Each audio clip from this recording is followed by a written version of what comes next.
Smart saving plan తో మీ ఆత్మీయులకు ఉజ్వలమైన సురక్షితమైన జీవితం అందించండి. టాటా ఏఏతో ఇది సాధ్యం.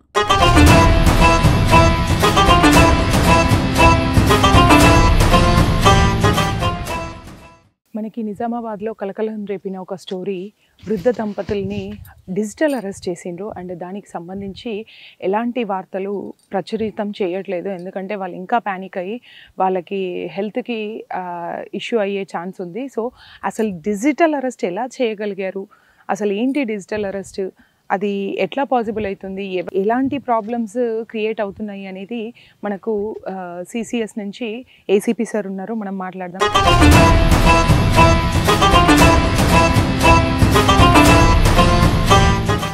మనకి డిజిటల్ అరెస్ట్ ఏంటి, అసలు ఎట్లాంటి వాళ్ళు దీనికి టార్గెట్ అవుతున్నారు, దీంతో మనకు మాట్లాడడానికి చారీ సార్ ఉన్నారు. నమస్కారం అండి సార్. అసలు యాక్చువల్గా చెప్పాలంటే రోజుకి ఈ డిజిటల్ క్రైమ్ అనేది పెరిగిపోతుంది. అసలు ఇందులో ఎట్లాంటి వాళ్ళు టార్గెట్ అవుతున్నారు, అండ్ దీనికి ఒక రేడియస్ ఏమైనా ఉందా? ఇది రేడియస్ ఏం లేదు, ప్రపంచవ్యాప్తంగా ఇది ఇంతకుముందు వేరే దేశాల నుంచి నైజీరియన్ ఫ్రాడ్ అంటారు యాక్చువల్గా వీటిని. ఇంతకుముందు నైజీరియన్స్ చేసేవాళ్ళు ఒక 10-15 years కింద. దాని తర్వాత నెమ్మది ఏంటంటే మనం అంటే ఎట్లయితే టెక్నాలజీ పెరుగుతున్నదో దాన్ని ఆసరా చేసుకొని టెక్నికల్గా అవతల వ్యక్తిని ఇంతకుముందు ఫార్మల్గా ఇళ్ళలో దొంగతనాలు చేసేవాళ్ళు, దానికి ఒక సెక్టు లేకపోతే ఒక క్యాస్టు లేకపోతే కొన్ని గ్రూప్స్ ఉంటుండే. ఇప్పుడు అది అప్గ్రేడ్ అయింది, ఇప్పుడు అఫెన్స్లన్నీ మారిపోయి ఇప్పుడు అంత కష్టపడి వాని ఇల్లు కొట్టి చేసేయాల్సిన అవసరం లేకుండా డిజిటల్ టెక్నాలజీ తోటి వాళ్ళు చేస్తున్నారు. దానికి టెక్నాలజీ కూడా సపోర్ట్ చేస్తుంది. ప్రతిదానికి ప్రోస్ అండ్ కాన్స్ ఉన్నట్టు టెక్నాలజీ కూడా ప్రోస్ అండ్ కాన్స్ ఉన్నాయి. అంటే దానివల్ల మంచి ఎంత జరుగుతుందో చెడు ఎంత జరుగుతుంది. అది ప్రపంచవ్యాప్తంగా ఇది జరుగుతుంది. అయితే వీళ్ళు ఎట్లా సెలెక్ట్ చేసుకుంటారు సార్ అసలు క్యాండిడేట్స్ని? ఇప్పుడు ఇక్కడ ఆ ఇష్యూ జరిగింది, డిజిటల్ హౌస్ అరెస్ట్ చేశారు ఒక పర్సన్ని, వాళ్ళు ఎక్కడి నుంచో ఎట్లా టార్గెట్ చేయగలుగుతున్నారు? మీరు ఏదన్నా చూడండి, భయం అనేది అవతలోనికి పెట్టుబడి. ఎస్, ఎవరే భయపడతారు జనరల్గా వ్యక్తులు. ఇప్పుడు టెక్నికల్ డాటా ఉంటుంది, ర్యాండమ్గా కొడతా ఉంటారు, వాళ్ళ డీటెయిల్స్ అడుగుతూ ఉంటారు, లేకపోతే వీళ్ళు బ్యాంకు నుంచి డాటా తీసుకుంటారు, ఫోన్ చేస్తూ ఉంటారు. అందులో ఏజ్ ఓల్డ్ పర్సన్స్ను టార్గెట్ చేస్తారు. దాంతోపాటు టెక్నికల్గా అంటే సైబరు గురించి తెలిసిన ఐటీ పర్సన్స్ కూడా చాలాసార్లు దీనికి బలయ్యారు. కాకపోతే ఎక్కువ పైసలు పోగొట్టుకున్నది మాత్రము ఈ ఓల్డ్ ఏజ్ పర్సన్, ఎంప్లాయీస్ కానీ పెన్షనర్స్ కానీ లేకపోతే డబ్బులు ఉన్న వాళ్ళని పెడుతుంది. వీళ్ళు ఆల్రెడీ డాటా తీసుకుంటారు, ర్యాండమ్గా కొడతా ఉంటారు. వాళ్ళు పోలీస్ పేరు యూనిఫామ్ వేసుకొని తెలియని పదాలు, సిబిఐ ఆర్బిఐ అని లేకపోతే ఇంకా అంటే వాళ్ళు ఇంకా మెసేజ్ రూపంలో పిక్స్గా ఒక వాళ్ళకు ఏంటి మీకు మీ మీద ఒకటి వచ్చింది అనేసి నోటీసులు చూపించడం, మెసేజ్లు మెయిల్స్ తయారు చేసి అవిటిని కూడా చూపిస్తున్నారు. అంటే గవర్నమెంట్ జీవోలే ఫాల్స్ జీవోలు చూపిస్తా ఉన్నారు అంటే ప్రజలను నమ్మడానికి. కరెక్టే మీరు అన్నారు. కాబట్టి జస్ట్ కంప్యూటర్ ముంగడ పెట్టుకుంటే ఏదన్నా క్రియేట్ చేయొచ్చు, ఐడి కార్డులు క్రియేట్ చేసుకోవచ్చు, ఆర్డర్లు క్రియేట్ చేసుకోవచ్చు. నా ఫోటో ఇప్పుడు చూపించేసి 1 నిమిషంలో నా ఐడి కార్డు తయారు చేయొచ్చు. కాబట్టి ఇది పెద్ద ఇష్యూ కాదు, డిజిటల్ యుగం ఇది. ఒక వ్యక్తి కెమెరాకి వచ్చిండో లేకపోతే ఆయన చిన్నది ఏదైనా దొరికినా కూడా, ఇప్పుడు మీకు సెల్ ఫోన్ కు కనెక్ట్ అయి ఉన్నది, ఆధార్ కార్డు కనెక్ట్ అయ్యి, ఇట్లా మన పాన్ కార్డు కనెక్ట్ అవుతుంది, ఈ పాన్ కార్డు కు బ్యాంక్ కనెక్ట్ అవుతుంది, ఓటర్ కార్డు ఏదో ఒకటి కనెక్ట్ అయితే ఎక్కడనో మాధ్యమంలో దొరుకుతూనే ఉంటుంది. సో వాళ్ళు ఏం చేస్తారంటే సోషల్ మీడియాలో వెతుకుతారు, ఫేస్బుక్లో దొరుకుతారు, లేకపోతే ఇన్స్టాలో వెతుకుతారు. మనం కూడా మన ఫోటోలు పెడతాం. అవును, చేస్తాం. ఇప్పుడు జనరేషనే అది నడుస్తుంది. ఒక రోజు ఒక దాంట్లో ఫోటో కానీ ఏదో కానీ మెసేజ్ కానీ అప్లోడ్ చేయండి సాధారణంగా పబ్లిక్ ఉండలేరు. వాళ్ళ టూర్ పిక్చర్స్, వాళ్ళ అచీవ్మెంట్ పిక్చర్స్ ఏదో ఒకటి షేరింగ్స్ పెడతానే ఉంటారు. నా గురించి తెలుసుకోవాలంటే సోషల్ మీడియాన కానీ లేకపోతే ఇంకేదన్నా దాంట్లో కూడా తీసుకోవచ్చు, అది పెద్ద సమస్య కాదు. ఏపీకే ఫైల్స్ అని ఉంటాయి, అంటే మాల్వేర్ పంపిస్తారు. ఆ మాల్వేర్ను కూడా వాళ్ళు క్లిక్ చేస్తే వాళ్ళు మన సెల్ ఫోను, మన డాటా, మన కాంటాక్ట్స్, మన బ్యాంక్ అకౌంట్లు కూడా వాళ్ళకి వెళ్ళిపోతాయి. దాన్ని ఎనీ డెస్క్ అంటారు. ఎనీ డెస్క్ వెళ్ళిపోతుంది. అంటే ఇప్పుడు నా ఫోనును ఏపీకే ఫైల్ నాకు పంపిస్తే నేను క్లిక్ చేస్తే మీరు నా ఫోన్ను మీరే ఆపరేట్ చేసి, నాకు సంబంధం లేదు, నా బ్యాంక్ అకౌంట్ తోటి సంబంధం లేదు, నా ఓటీపీ తోటి సంబంధం లేదు, ఏది లేదు, అన్ని మీకే వచ్చేస్తాయి. ఇట్లా వాళ్ళు ఆపరేట్ చేస్తారు. రెండోది ఏంటంటే ర్యాండమ్గా సెలెక్ట్ చేసుకుంటారు. ఒక 100 మంది సెలెక్ట్ చేసుకుంటే కొంతమంది దీన్ని ఫిషింగ్ అంటారు. ఇప్పుడు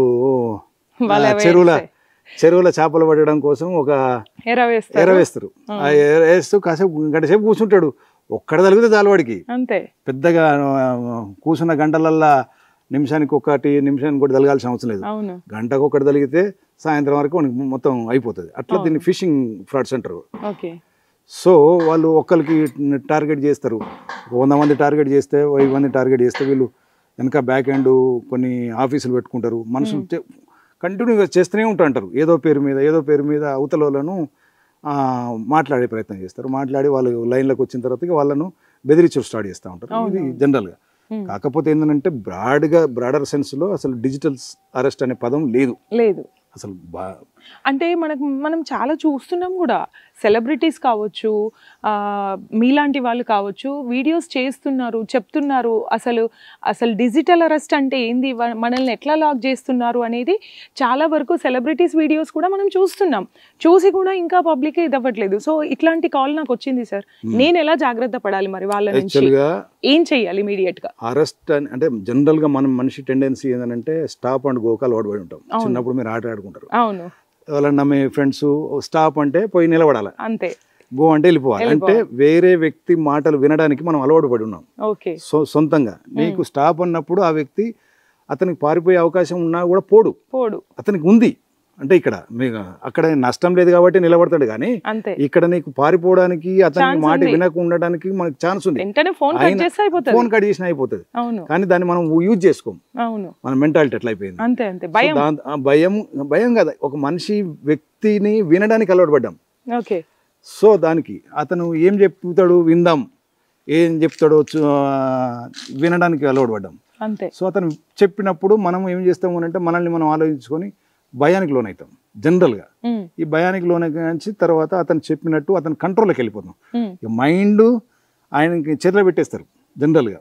నాకు కూడా తెలిసిన మా ఫ్రెండ్ వాళ్ళ చుట్టాలు కూడా ఇక్కడ బోధన్లో ఒక అమ్మాయి, పాపం ఆమె ఎంటెక్ చదివింది, ఏదో ఇంటికి వస్తే డిజిటల్ అరెస్ట్ పేరు మీద ఆమెను బెదిరిస్తే వాళ్ళ నాన్న 40 minutes అయింది ఇంకా రావట్లేదు అని చెప్పేసి, ఇంకా పైసలు డెలివరీ కాలే, కానీ ఇంకా ఆ థ్రెట్లా ఉందన్నట్టు. ఆ థ్రెట్లో అసలు బయటికి వెళ్ళకుండా వాళ్ళ ఫాదర్ని ఇట్లా రానియకు అది అని అంటున్నారు. ఈ లోపల వాళ్ళ ఫాదర్ ఎందుకో ఎంతసేపు అమ్మా అని చెప్పేసి ఆయన పోయి లోపలికి పోయి డిస్టర్బ్ చేసేసరికి వాళ్ళు కట్ అయ్యింది. ఎందుకంటే మూడో వ్యక్తి కనపడితే వాళ్ళు కట్ అవుతారు, ఇక వాడు ఇక కంటిన్యూ చేయడు. కాబట్టి మనం ఏం చేయాలంటే, మనం ఒకవేళ ఎవడన్నా అరెస్ట్ చేసి అంటే అనే పేరు మీద భయానికి లోనైనప్పటికీ కూడా వేరే వాళ్ళని పిలుచుకుంటే అయిపోతుంది. రెండోది ఏంటంటే అవేర్నెస్ ఒకటే ఇంపార్టెంట్ దీనికి. మీరు 100 డైల్ చేస్తే ఇమీడియట్లీ విత్ ఇన్ 2-3 minutes మీ దగ్గర పోలీసు వస్తారు. ఒకటి. రెండోది ఏంటంటే వచ్చిన కాల్ మీద వాళ్ళు మళ్ళీ ఏమైనా ఇన్వెస్టిగేషన్ చేసే ఛాన్స్ ఉండదు. ఏది వచ్చిన కాల్ ఇప్పుడు నాకు వచ్చింది సైబర్ ఫ్రాడ్ అంతా సిమ్స్ మార్చుకుంటూ పోతూ ఉంటారు, ఎక్కడి నుంచో రిమోట్గా ఆపరేట్ చేస్తూ ఉంటారు. తర్వాత ఈ ఫిషింగ్, స్పూఫ్ అంటారు. అంటే ఒకటే వేరే నెంబర్ తోటి ఇంకొక నెంబర్కి వచ్చేస్తుంది. నా ఫోన్ నెంబర్ ఉన్నది, నా ఫోన్ నెంబర్ తోటి వేరే వాడు నెట్ ద్వారా స్పూఫింగ్ చేస్తాడు. స్పూఫింగ్ చేసి నా నెంబర్ లాగానే కనిపిస్తుంది, మీకు చూస్తే నా ఏసీపీ అనే పడుతుంది, అట్లా చేస్తారు. కాబట్టి అది కొంచెం కష్టమే. అయినా కూడా దీనికి ఒక వింగ్ ఉండి సైబర్ కేసెస్ డిటెక్ట్ చేస్తున్నాం, చాలా మందిని కూడా అరెస్ట్ చేసినాం. తెలంగాణ అనేది టాప్ ఉన్నది ప్రస్తుతానికి సైబర్ అఫెన్సెస్ మీద. కాకపోతే అఫెన్స్ మనం నిరోధించవచ్చు. ఒక 100కి డయల్ చేసాడు కాకుండా ఇంకేం చేయొచ్చు? ఇప్పుడు నాకు 100 డయల్కు చేయడం కన్నా ముందు అసలు ఫస్ట్ అరెస్ట్ అనే పదం ఏందనంటే జస్ట్ ఒక వ్యక్తిని మనము పట్టుకొని అతని మూమెంట్ని కట్టెలు చేయడాన్ని అరెస్ట్ అంటారు చట్టం ప్రకారం. అంటే ఇప్పుడు ఈ వ్యక్తి ఉన్నాడు అనుకోండి, ఈ వ్యక్తిని నేను ఎటు పోనీయకుండా నా కస్టడీలో తీసుకుంటే దాన్ని అరెస్ట్ అంటారు. మామూలుగా ఇంక అరెస్ట్ లేదు. ఎక్కడో బాంబే నుంచో ఎప్పుడో ఢిల్లీ నుంచి వాడు ఫోన్ చేసి వీడియో కాల్లో నేను అరెస్ట్ చేస్తానంటే అది నమ్మడమే తప్పు ఫస్ట్. రెండోది ఏంటంటే వాడు బాంబే నుంచి ఇక్కడికి రావడానికి మినిమం 10 గంటలు పడుతుంది. ఈ 10 గంటల్లో ఒకవేళ నిజంగా ఆఫీసరే అనుకో, ఈ 10 గంటలలో మనకు తెలిసిన వాళ్ళకి చెప్పొచ్చు, మన అడ్వకేట్ను కన్సల్ట్ చేయొచ్చు, లోకల్ పోలీసుని కన్సల్ట్ చేయొచ్చు, ఇంకా తెలిసిన వాళ్ళతో మాట్లాడవచ్చు. అప్పుడు అవాయిడ్ అయిపోతుంది. మూడోది ఏంటంటే అరెస్ట్ అనే పదమే డిజిటల్ అరెస్ట్ అనే పదం తప్పనప్పుడు ఆ ఫోన్ వస్తే ఇమీడియట్లీ కట్ చేయాలి. ఇవన్నీ పట్టించుకోకపోతే వాడికి ట్రై చేయడు. ఎందుకంటే మీరు ఒక్కళ్ళు మీద కాదు, వాడు కొన్ని వందల మందిని ట్రయల్ చేసుకుంటా 1000 మందిని చేస్తూ ఉంటే అందులో ఒక్కరు భయపడ్డోళ్ళు అని తగులుతారు. ఆ భయపడ్డోళ్ళతోటి వాడు 20 లక్షలు 30 లక్షలు కొట్టేస్తాడు. అంటే వీళ్ళు ఎంత గంటలు వాళ్ళని ఎట్లా ఆపగలుగుతారు, ఎట్లా హోల్డ్ చేయగలుగుతారు? అదే ఇప్పటిదాకా చెప్పిన కదా, వాళ్ళ ఆపుడు కాదు ఇక్కడ, మనం ఆగిపోతున్నాడు. వాడేం ఆగుతలేడు. వాడు నాట్ మనల్ని ఫిజికల్లీ పట్టుకోవట్లేదు, మనకు అవకాశం ఉండే పోవట్లేదు. ఇప్పటిదాకా చెప్పినా కదా, స్టాప్ అండుకోలో మనం స్టాప్ అన్నప్పుడు మనం ఆగుతున్నాం. మనం ఆగే అవకాశం ఉంది, పోయే అవకాశం ఉంది. మనం పోయే అవకాశాన్ని తీసుకోవట్లేదు, అది ప్రాబ్లం అవుతుంది. కాబట్టి పోయే అవకాశాన్ని తీసుకోవాలి. అసలు స్టాప్ అనే పదము ఇంకోటి చెప్తే వినే పదాన్ని కట్ చేసుకోవాలి, దాంతో అయిపోతుంది అంతే. అంతేగాని అది ఒక్కటే మార్గం. ఎడ్యుకేషన్. సో అరెస్ట్ అంటే డిజిటల్ అరెస్ట్ అవ్వకుండా ఉండడానికి, క్రైమ్కి మనం డిజిటల్ క్రైమ్కి లోన్ అవ్వద్దు అంటే డెఫినెట్గా మనం ఫస్ట్ అవేర్గా ఉండాలి. అదొకటే సొల్యూషన్. ఈ డిజిటల్ అరెస్ట్ పేరు మీద మనల్ని ఎన్ఫోర్స్మెంట్ డైరెక్టరేట్ నుంచి, ఆర్బీఐ నుంచి అని అంటారు. యాక్చువల్గా ఆర్బీఐ అనేది ఎప్పుడు ఎవరితో మాట్లాడరు. వాళ్ళు ఓన్లీ బ్యాంకులతో డీల్ చేస్తారు, గైడ్ లైన్స్ ఇస్తారు తప్ప మనుషులతో మాట్లాడారు వాళ్ళు. ట్రాయ్ అంటే టెలికాం రెగ్యులేటరీ అథారిటీ. అది ఏంది అని అంటే టెలిఫోన్ సర్వీసెస్ ఉంటాయి కదా, ఇప్పుడు రిలయన్స్, ఎయిర్టెల్ ఇట్లాంటివి ఉంటాయి. వాళ్ళు ఏమి చేయాలి, ఏమి చేయొద్దు, కస్టమర్లకు ఎట్లా ఉండాలనేది జస్ట్ గైడ్ లైన్స్ ఇస్తారు తప్ప వినియోగదారుని గైడ్ లైన్స్ ఇచ్చేది కాదు. అది ఓన్లీ వాళ్ళను మాత్రము, అంటే వాళ్ళు దోపిడీ చేయకుండా ఎక్కువ ఛార్జీలో లేకపోతే ఏదో ఉంటుంది కదా, టెక్నాలజీ ఏమేమి టెక్నాలజీ ఇవ్వాలి, వాళ్ళకి ఏమేమి సర్వీసెస్ ఇవ్వాలనే దాని మీద. ఎన్ఫోర్స్మెంట్ డైరెక్టర్ అనేది money laundering enforcement directorate different గా, ఈ అన్ని డిఫరెంట్. సిబిఐ అన్న దీనికి సంబంధం లేదు, వాళ్ళు ఇన్వెస్టిగేషన్ చేస్తారు. ఒకవేళ మీ ఆధార్ కార్డు ఈ పలానా కేసులలో ఇరికింది, మీరు దానికి సమాధానం చెప్పాలి అని అనుకోండి. ఇప్పుడు సిబిఐ ఇప్పుడు మీ పేరు మీద ఏదైనా ఒక బ్యాంకు అకౌంట్ మీ ఆధార్ కార్డు పేరు మీద ఒకటి తీసిరు అని చెప్పేసి మీకు బెదిరిస్తే ఏం చేయాలా, ఆ ఇన్వెస్టిగేటింగ్ ఆఫీసరు మీరిచ్చిరా అతను ఏదైనా తీసుకున్నాడా అనేది చేస్తాడు. మీరు ఇచ్చినట్టు తెలిస్తే, మీకు పాత్రలు ఉంటే, అందులో డబ్బులలో మీకు భాగస్వామ్యం ఉంటే అప్పుడు మాత్రమే మీరు నేరస్తులు అవుతారు, మిగతా లేవు కాదు. అది అంటే ఇన్వెస్టిగేటింగ్ ఆఫీసరు ఎప్పుడు కూడా డిస్క్రిషన్ చూపించి తప్పుంటేనే అరెస్ట్ చేస్తాడు, లేదు అన్నట్లు చేయడు. అసలు డిజిటల్ అరెస్ట్ అనే పదమే లేదు. చాలా మంది డిజిటల్ అరెస్ట్ అనే దాన్ని అసలు మర్చిపోవాలా, అట్లాంటి పదాలు వాడొద్దు. ఇమీడియట్లా మీరు అన్నట్టే సార్, ఏదైనా ఉంటే పోలీసు వాళ్ళు వస్తారు, విత్ ఇన్ 3 months 3 minutes వస్తారు. యాక్చువల్గా ఇప్పుడు ఏదైనా ఉంది, తప్పు జరిగింది, నోటీస్ వస్తుంది ఇంటికి. నోటీస్ తర్వాత నువ్వు దాన్ని కుటుంబ సభ్యులకు నోటీస్ ఇస్తాము మేము, నేను అరెస్ట్ చేస్తున్నాం అని చెప్పి. అవును, ఇవన్నీ జరుగుతాయి. సో అసలు ఎవరైనా ముఖ్యంగా ఒక పర్టికులర్ ఏజ్డ్ పీపుల్ని టార్గెట్ చేస్తున్నారు కాబట్టి దయచేసి మీరు అస్సలు ఎలాంటి ఫోన్లకి ఇట్లాంటి వాటికి రెస్పాన్స్ ఇవ్వకండి. ఇన్ కేస్ అట్లాంటిది ఏదైనా చెప్తే ఇమీడియట్గా మీ చేతిలో మీ ఫోన్ ఉంది, వాడు కట్ చేస్తే ఎలాంటి ప్రాబ్లం లేదు మీకు.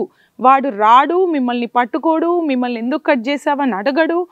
అక్కడ ఛాన్స్ కంప్లీట్లీ మనమే ఇస్తున్నాం ఎదుటి వ్యక్తికి. సో అట్లాంటి ఛాన్సెస్ ఇవ్వద్దు అని సార్ చెప్తున్నారు. డిజిటల్ అరెస్ట్ అనే పదమే లేదు, దానికి మీరు భయపడకండి. మనం ఎలాంటి ప్రూఫ్స్ ఎవరికి చూపించక్కర్లేదు, ఏ లింక్స్ అటెండ్ చేయక్కర్లేదు, ఏ లింక్స్ ఫాలో అవ్వక్కర్లేదు. సో మెసేజెస్కి కూడా రెస్పాండ్ అవ్వాల్సిన అవసరం లేదు. మీకు ఏదైనా కేసులుండి, మీకు ఏదైనా డౌట్స్ ఉండి ఏమో చేశారేమో అనుకుంటే వెళ్ళి సంప్రదించండి, సంబంధిత పోలీస్ స్టేషన్కి వెళ్ళి సంప్రదించండి. లేదా వాళ్ళు వస్తారు. సో అట్లాంటి వాటికి మాత్రమే ఫిజికల్గా రెస్పాండ్ అవ్వండి తప్ప ఇట్లాంటి సైబర్ క్రైమ్ ఎక్కువ జరుగుతున్న తరుణంలో ఆన్లైన్ వాటికి ఎక్కువ రెస్పాండ్ అవ్వక్కర్లేదు. అయినా అది ఎంతవరకు నిజమని ఒక అవగాహనకు రండి, తర్వాతనే ఆన్సర్ చేయండి. వీడియో కాల్స్ ఎట్టి పరిస్థితుల్లో మీరు అటెండ్ చేయాల్సిన పని లేదు. పొరపాటున అటెండ్ అయినా దాన్ని కంటిన్యూ చేయాల్సిన పని లేదు. ఒకటే ఇమీడియట్ యాక్షన్, కట్ చేసేయండి. కట్ చేసేస్తే మీకు ఎట్లాంటి ప్రాబ్లం ఉండరు. మీరు ఎలాంటి దాంట్లో ఫాల్స్ క్రైమ్ లో పడరు. మేము చేయము. ఏ పోలీస్ ఇన్వెస్టిగేటింగ్ ఆఫీసర్ కూడా ఫాల్స్ కేసుల్లో ఇంప్లికేట్ చేయరు. కాబట్టి మీరు భయపడాల్సిన అవసరం లేదు. మీరు తప్పు లేకపోతే భయపడాల్సిన అవసరం లేదు. So there is no digital arrest. Be aware of it.